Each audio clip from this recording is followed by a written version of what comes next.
नमस्कार. हवामान अंदाज आणि शेतीविषयक माहिती या यूट्यूब चॅनलमध्ये मी दादासाहेबांनी आपल्या सर्वांचे स्वागत करत आहे.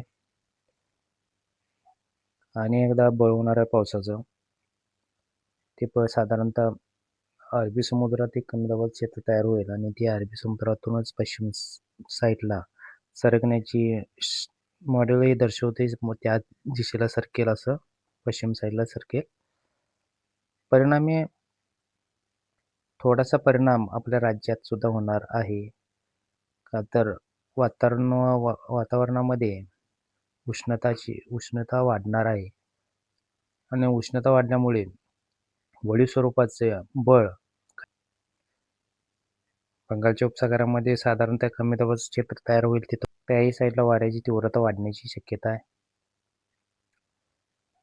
परिणामी हळूहळू पावसात थोडीशी वाढ होणार आहे. म्हणजे पाऊस आता थांबलेला आहे, त्यात वाढ होण्याची शक्यता वाटत आहे. सुरुवातीला कोकण किनारपट्टी आहे, तर पश्चिम भागातून पावसाचा हळूहळू सुरुवात होईल. त्यानंतर नाशिकपर्यंत पावसाचा जोर साधारणतः वाढेल. नंतर मध्य महाराष्ट्रामध्ये पावसाचा जोर हलकासा वाढण्याची शक्यता आहे. 14 तारखेच्या पुढे पाहायला गेलं किंवा 14 तारीख 15 तारखे हिशोबात धरा गेलं तर साधारणतः सांगली, सोलापूर आणि बेळगाव घाट परिसर ह्या पट्ट्यात तुरळक ठिकाणी किंवा स्थानिक वातावरण बनवून थोडासा वळीव स्वरूपाचा पाऊस होण्याची शक्यता आहे. तो भागमध्ये सध्याला पाहायला गेलं तर सांगली, सोलापूर, कोल्हापूर तर आहेच. कोकणपट्टी संपूर्णतः जोरदार पाऊस होण्याची शक्यता आहे. सांगली अतनी पट्टा सुद्धा जोरदार पाऊस होण्याची शक्यता आहे. म्हणजे हा स्थानिक वातावरण बळ पडून होण्याची शक्यता आहे पाऊस.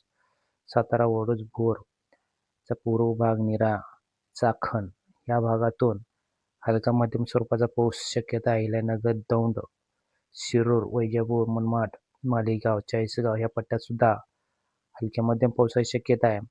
नाशिक व घाट परिसराच्या पश्चिम भागातून पावसाचा जोर वाढण्याची शक्यता आहे.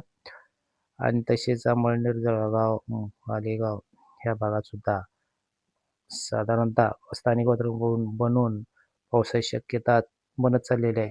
खामगाव, अकोला, अकोट ह्या भागात 14 तारखेच्या आसपास मेकर, वाशिम, हिंगोली या परिसरात सुद्धा स्थानिक वातावरण बळ बनून पावसाची सरी येतील असं दिसतंय. अकोला, अमरावती, आर्वी या पट्ट्यात सुद्धा पावसाचा जोर दाखवत आहे. त्यानंतर इकडे मराठवाड्यात सुद्धा संपूर्ण पावसाचा जोर दाखवत आहे. विदर्भ पट्ट्यात थोडासा कमी आहे. विदर्भ पट्ट्यात संपूर्ण पावसाचा जोर थोडासा कमी आहे, म्हणजे नसल्यासारखाच आहे हो जोर त्या भागात. पण काही पुढील 1, 2, 3, 4 दिवसात पाहायला गेलं तर संपूर्ण अमरावती, यवतमाळ ह्या पट्ट्यातून सुद्धा पावसाचा जोर वाढण्याची शक्यता आहे. सांगली जिल्हा, सोलापूर जिल्हा किंवा पश्चिम महाराष्ट्र, कोकण पट्ट्यात पावसाचा जोर वाढण्याची शक्यता आहे. त्यानंतर पाहायला गेलं इकडे मराठवाड्यात सुद्धा पावसाचा जोर वाढण्याची शक्यता दिसून येत आहे. जे ऐकला तर आपण 1 ते 4 दिवसाचा हवामान अंदाज 16 तारखेपर्यंत पाहिला.